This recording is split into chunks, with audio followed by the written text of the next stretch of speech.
Now let's see here. Quebec, most of the Caribbean, Florida, and all the lands up to the Mississippi. Yep, this looks like a fair peace deal to me. We'll be back, roast beef. Stupid English pirate. Alright, America, this war you started was very expensive, so I'm expecting you to help pay for some of it. Hey, what are you doing? I'm taking these. They're mine now. They most certainly are not. And how about paying for this war I won for you? Actually, I just started another one. I'm not sending you any money either. Now just who do you think you are? I am literally your father. You're not my real dad, and I'm declaring independence. Why, you ungrateful? We're back, roast beef. Who's the pirate now? On February 10th, 1763, the Treaty of Paris was signed, ending the 7 Years' War. In Europe, India, Africa, and especially North America, the British Empire reigned supreme. 2 decades later, a new Treaty of Paris was signed, this one partitioning that empire between France, Spain, and the newly independent United States of America. What could have possibly happened in those 20 years to tear the United Kingdom down from such heights? For one, fighting the 7 Years' War ballooned British debts to over £120 million.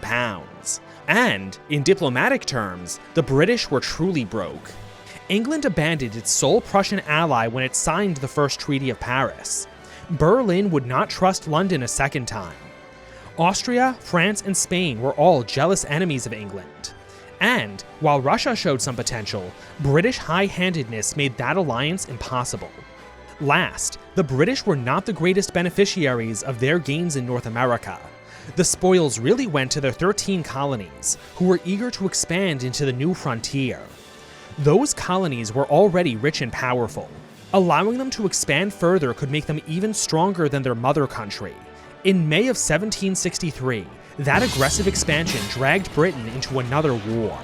To resist the colonists, the Native American tribes came together under Chief Pontiac of the Ottawa and brutalized Virginia, Maryland, and Pennsylvania. Parliament decided it was time to rein in their colonies and make them pay for these wars. Instead, the colonists gave Parliament a constitutional crisis.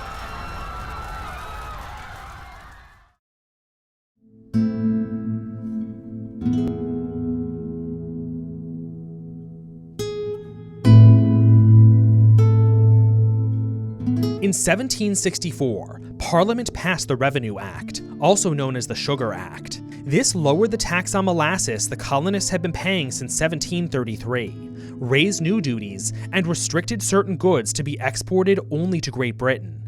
Pontiac's rebellion was put down that same year. To stop the colonists from starting another war, Parliament closed the Appalachian Mountains and Mississippi to new colonial settlements. Meanwhile, the Royal Navy, eager to take colonial ships as prizes, enforced the Sugar Act far more aggressively than Parliament intended. When news arrived of the possibility of a new tax on colonial paper, the already agitated colonists raised objections. The 13 colonies had always paid duties on trade, which they now called external taxes. But taxing American paper inside America, a so-called internal tax, was unprecedented. The colonists claimed that only their colonial assemblies could levy them. Parliament found the idea that they could not tax their own colonies offensive, and especially on so thin a pretense, so passed the Stamp Act in 1765. This radicalized several key groups in the 13 colonies. From least to most radical were the colonial merchants, whose businesses were damaged by the taxes, the colonial assemblies, who believed their rights had been usurped, the press, whose very livelihoods were threatened by taxes on paper, and perhaps most dangerous of all, the colonial proletariat.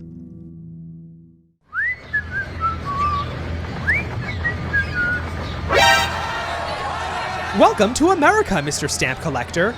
Before we let you off your boat, we need you to resign your office. Well, that's not very welcoming. Oh, don't worry, we greet every stamp collector this way. And what if I refuse? I'm so glad you asked. Gentlemen?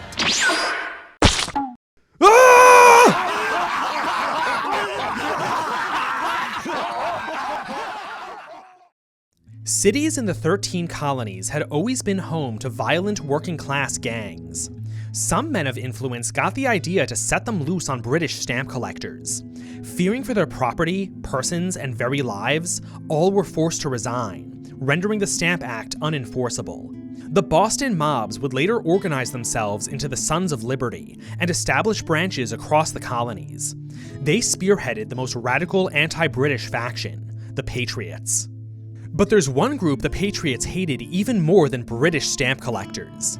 Longtime viewers will already know who they are: unsubscribed viewers.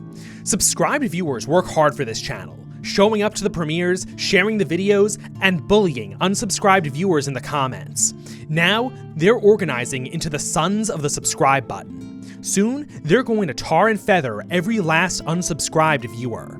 So, unsubbed viewers, this is your warning. Subscribe to the channel and hit the notification bell right now, or the Sons of the Subscribe button are going to treat you like a British stamp collector. Despite the violence, Parliament found itself more swayed by British merchants than Patriot mobs. The merchants wanted the unrest ended so they could return to business. So in 1766, Parliament repealed the Stamp Act, but also passed the Declaratory Act, which stated Parliament still had the right to tax its colonies. Despite that, Parliament held true to colonial demands and never raised internal taxes in America again until after the Revolutionary War broke out.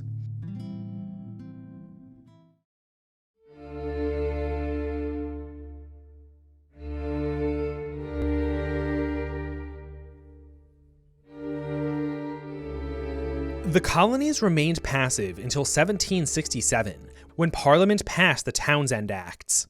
These acts mostly raised new import duties on a variety of goods, including tea. Despite all being external taxes like the colonists asked, the colonies resisted them anyway. This time, the Sons of Liberty directed their mobs against British soldiers stationed in their cities. Colonial assemblies refused to pay for the quartering of British soldiers. And anytime violence broke out, the Patriot press turned it into propaganda, such as the Boston Massacre and New York Battle of Golden Hill.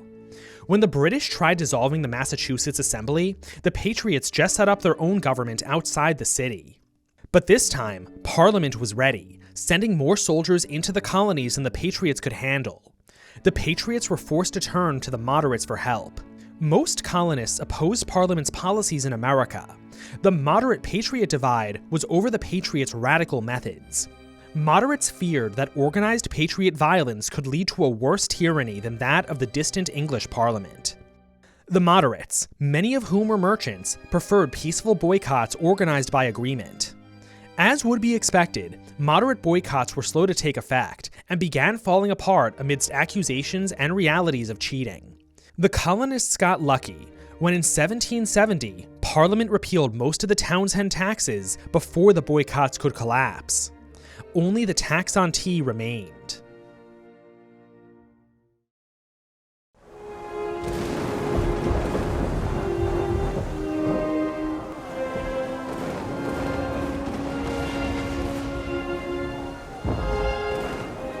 In 1773, Parliament passed the Tea Act.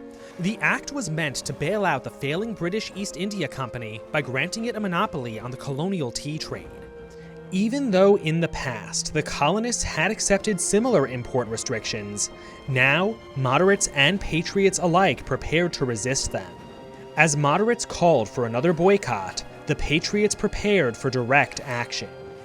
Disguising themselves as Indians, the Boston Sons of Liberty snuck aboard East India Company ships and threw their tea overboard. The operation was successful, but its consequences were a disaster. Until that point, the British had been remarkably tolerant of colonial intransigence, but this naked act of rebellion convinced Parliament to adopt a new policy of coercion.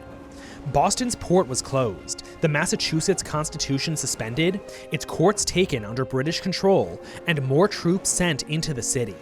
Once again, the Patriots were forced to turn to the moderates for help. The moderates were willing to bail out the Patriots, but only through the creation of a new political body, the Continental Congress. Both factions would have to follow its decisions. But since the moderates represented the majority of the colonists, it seemed certain they would be the ones making those decisions. In other words, the moderates' condition for help was control over the colonial cause. In their desperation, the patriots agreed. Congress convened on September 5th, 1774.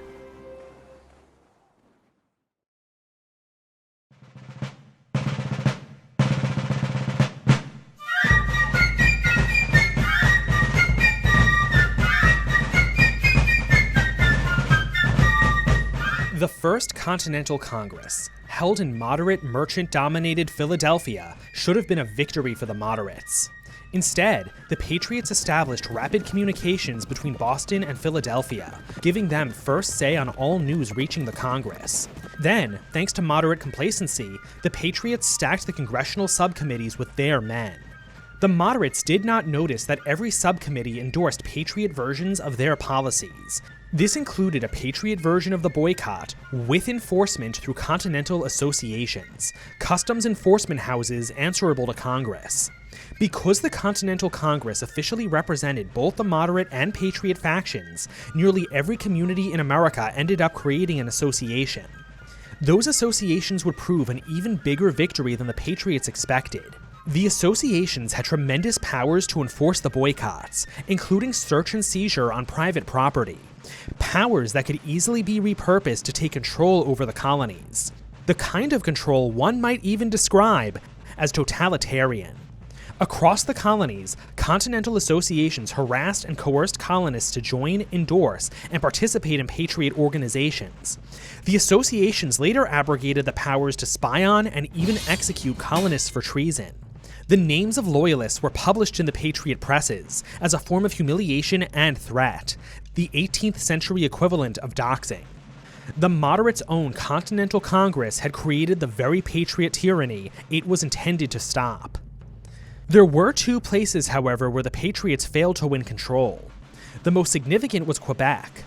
Its governor, Sir Guy Carleton, had foreseen the danger Quebec's large French-Canadian population posed to British North America. Carleton convinced Parliament to pass the Quebec Act in 1774. To the outrage of the province's 3,000 Englishmen and the broader 13 colonies, the Quebecois were allowed to live under French law and practice their Catholic faith.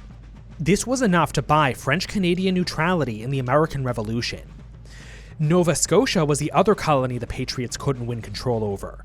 Though half of its population were radical New Englanders, local politics and corruption made the region's elites unusually predisposed to the British. Nova Scotia stuck to the crown. But from Georgia to Massachusetts, the Patriots won near total control. All they needed now was an excuse to turn that power against the British.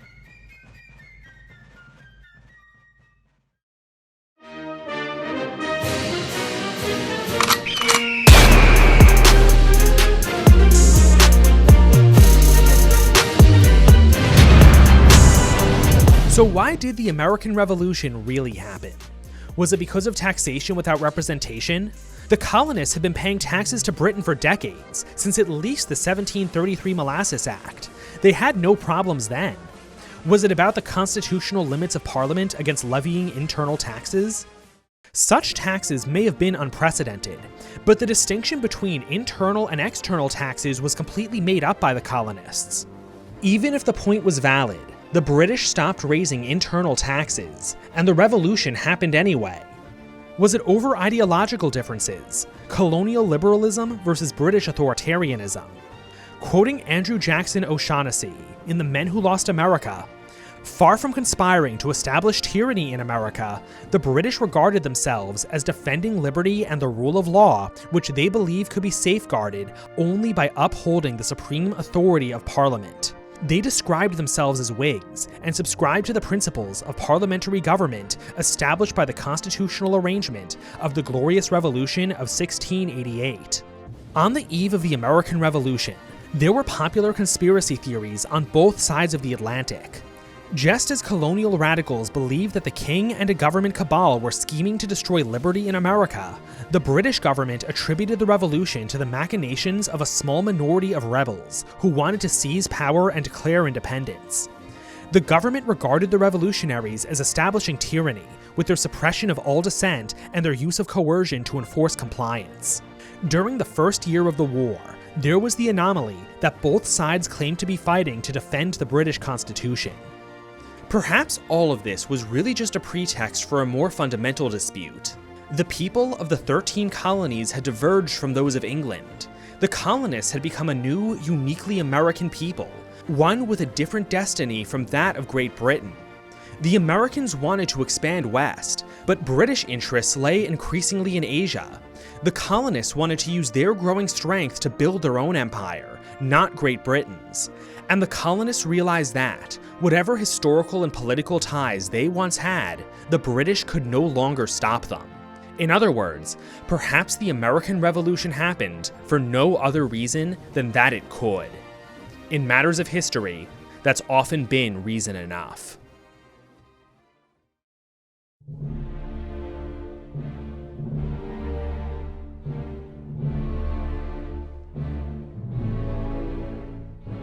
In January 1775, General Thomas Gage, Britain's commander-in-chief in North America, was advised to arrest the Provincial Congress of Massachusetts. But, since the Congress was out of reach, and Gage was left free to act as he saw fit, he chose instead to seize colonial weapon and supply stockpiles, which he believed were hidden in Concord and Rochester. But his army's movements were tracked by hostile colonists, until they were confronted by 80 colonial militia at Lexington. After a rather confused encounter, men shouted, shots were fired, blood was drawn, and Britain was at war in North America. Militias from across Massachusetts swarmed Gage's exposed troops, forcing them back into Boston. Within days, thousands gathered outside the city and besieged it. In northern New York, other colonial militias got the idea to capture the poorly garrisoned forts at Ticonderoga and Crown Point, along with their considerable stockpiles of artillery. In May, the Continental Congress reconvened and created a Continental Army. What the Patriots could not take by revolution, Congress tried to take by force, ordering the militias that had taken Ticonderoga and Crown Point to invade Quebec. The militias took Montreal relatively easily, but after a dreadful winter march, were repelled from Quebec City in December. Canada would remain British.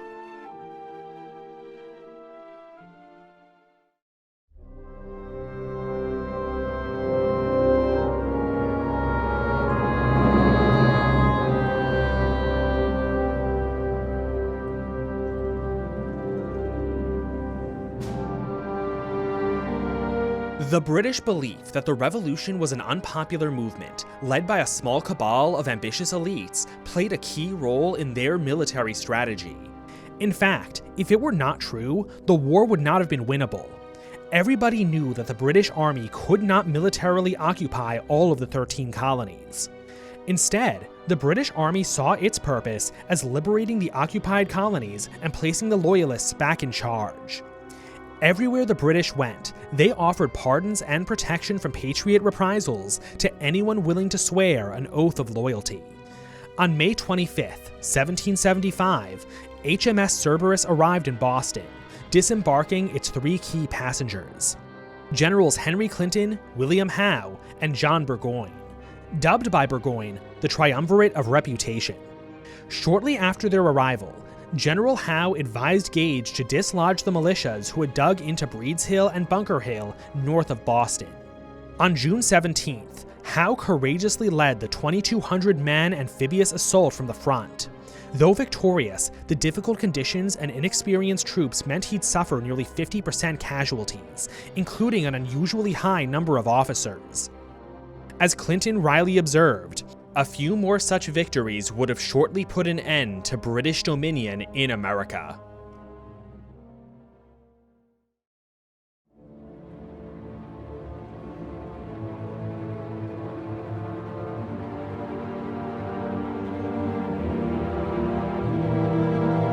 In October of 1775, General William Howe replaced Thomas Gage as Commander-in-Chief of British Land Forces in America. An unhappy Clinton would serve as his second-in-command. The generals would be joined by William's brother, Admiral Richard Howe, as Commander-in-Chief of the Royal Navy in North America. That Parliament was relying on the Howe brothers in the first place was full of irony. They were opponents of the policies which had caused the war. The brothers now believed it could only be won through a combination of rapid military victories and adept diplomacy, which they planned to conduct themselves. But Parliament neither gave the brothers all of the military resources they asked for, or full diplomatic powers. The Howes were only authorized to offer minor concessions. When the Continental Army besieging Boston was reinforced with artillery captured from Ticonderoga, the British position in the city became untenable. On March 17, 1776, the Howes evacuated the city by sea. At that point, British authority across the 13 colonies collapsed. Every royal governor fled before the Patriots, who seized control over nearly every colonial institution. After receiving reinforcements, the Howes decided to land their army in New York, where they could make best use of their joint Army-Navy commands. The city was believed to house many loyalists, and its capture opened the possibility of marching north to divide the colonies in two. The stakes rose on July 4, 1776, when the colonies declared their full independence. The Howe's 32,000 professional troops outnumbered the Continental Army under General Washington, who had just 19,000 soldiers, or more accurately, untrained militia. The British also enjoyed total naval superiority. On August 22nd, the army landed on Long Island against no resistance. 5 days later, they defeated Washington in what would be the largest battle of the war. Victory in hand, the brothers called a peace conference. But since they were not allowed to acknowledge colonial independence, their letter to America's commander-in-chief had to address him as Mr. Washington. When that was rejected, they tried George Washington, Esquire, etc. Despite those difficulties, a conference with congressional representatives eventually met on Staten Island in September, which went something like this. Welcome, American gentlemen of influence, to the Staten Island Peace Conference. Actually, we prefer to be addressed as congressional delegates. Yeah, Parliament only authorized us to recognize you as private gentlemen of influence. Hell, they made us call your commander-in-chief Mr. Washington. Well, you might consider me in whatever light you please, except as a British subject. How are we gonna get out of this one? Never say those words again. Also, you were adopted. Aww. With the war back on, the Howes landed their army in Manhattan and chased Washington up and down the island, crushing him in a series of battles. Reduced to just 3,500 troops, the American commander-in-chief fled to New Jersey. Howe sent General Clinton north to capture Newport, Rhode Island, and General Cornwallis, a rising star in the British Army, went south with 6,000 men to chase Washington out of New Jersey.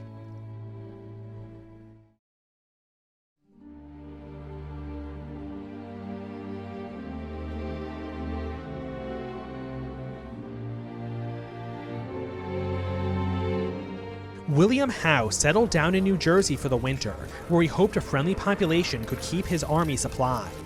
But the New Jerseyans of the 18th century weren't any more hospitable than the New Jerseyans of today. Howe had to rely on the scant supplies and reinforcements sent to him by Parliament. This lack of supply stalled further offensives and forced the army to requisition supplies from the countryside. A polite way of saying they looted the colonists they were supposed to protect. At sea, Richard Howe wasn't given enough ships to both blockade the colonies and support his brother's army. The admiral chose to focus on helping his brother. Back on land, the thinly stretched British army wasn't able to prevent American partisans from crossing the Delaware and harassing British foragers. On Christmas Day, Washington's whole army crossed the river and destroyed a Hessian mercenary force at Trenton, forcing the Howes to abandon most of New Jersey. Cornwallis was sent with reinforcements to regain control of the colony, but Washington outmaneuvered him and destroyed another British detachment at Princeton. Between Washington, the partisans, and the lack of supplies, Howe lost half his army by the end of winter.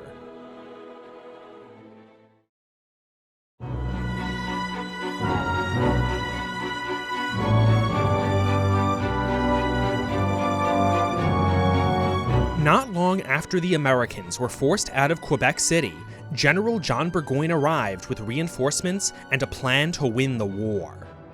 Burgoyne envisioned a massive pincer movement between his army in the north and General Howe's army from the south, meeting in the middle at Albany.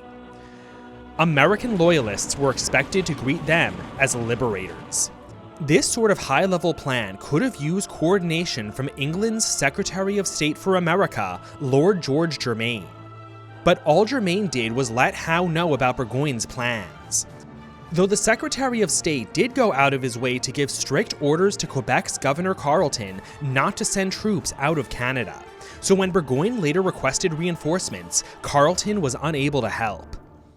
Just like Howe, Parliament only sent Burgoyne a fraction of the troops and supplies he asked for.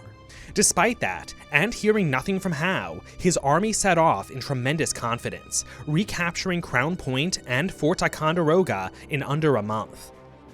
But lack of transport soon slowed his advance to a crawl. When the campaign started, Burgoyne outnumbered the Americans 2-1. But while they were receiving a steady stream of reinforcements, few of Burgoyne's loyalists materialized. Opposition became seriously inflamed after some of Burgoyne's native allies murdered the American Jane McCrae, despite her engagement to a loyalist officer. At one point, Burgoyne lost a detachment of 1,000 men trying to take a supply depot at Bennington. At another, 2,000 men under Barry St. Leger, intended to reinforce Burgoyne, were turned back at Fort Stanwix. Burgoyne probably should have turned back a long time ago. Instead, his shrinking force kept pushing south until they were met by a rejuvenated American army at the Bemis Heights. Attacking here was not an attractive option, but neither was retreat, as the Americans were retaking the forts back to Canada. Burgoyne chose to fight. In a series of engagements between September and October 1777, Burgoyne's army was bled dry by endless hordes of American militiamen. Burgoyne himself fearlessly led his men from the front, who loved him for it, but he couldn't save them from the hopeless situation he led them into. But General Clinton could. Back in New York, he took 3,000 men north to relieve some of the pressure, allowing Burgoyne to negotiate favorable terms of surrender. In what became known as the Convention of Saratoga, Burgoyne's army was allowed to return to Canada without its weapons, and was forbidden from serving in America again.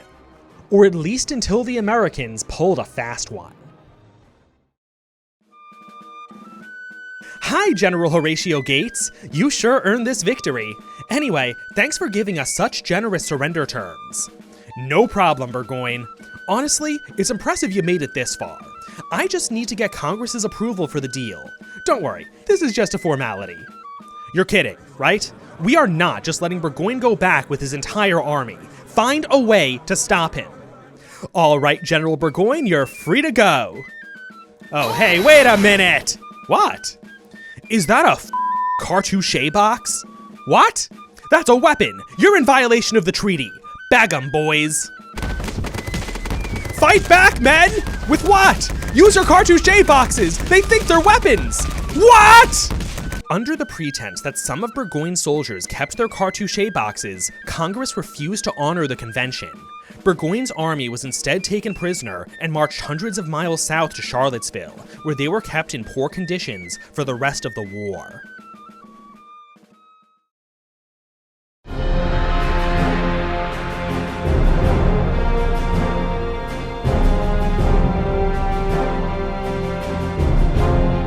Where were the Howe brothers, who were supposed to play such a crucial role in Burgoyne's strategy? The brothers had entertained plans to meet Burgoyne in Albany, but a variety of factors, other than Germain's failures, led them to turn their attention towards Philadelphia. William Howe may have beaten Washington in every battle they fought, but Washington always managed to slip away with his army intact. Now, the American commander-in-chief was avoiding confrontation entirely. The Howes needed to attack some place Washington was sure to defend, so William could finally destroy the Continental Army for good. The colonial capital at Philadelphia was exactly the place. A Philadelphia campaign also played into the amphibious strengths of the Howe brothers. And, since New England seemed to be low on loyalists, it was hoped the middle colonies would prove more fruitful. At around the same time Burgoyne's army left Canada, the Howes embarked their troops and set sail for Delaware. On September 11th, just as the Howes had hoped, Washington confronted them from a strong defensive position at Brandywine Creek. But that wasn't enough to stop General Howe, who snuck a force across the river at midnight to outflank the Americans. Though defeated, Washington escaped before Howe could completely crush him. Regardless, the British were in Philadelphia by the 26th. On October 4th, Washington tried to dislodge Howe with a surprise attack, but the British won the resulting Battle of Germantown thanks to a thick fog, competent garrison, and reinforcements led by the ever-reliable Cornwallis. The Americans only succeeded in capturing William Howe's dog, who Washington had returned to the British with his compliments.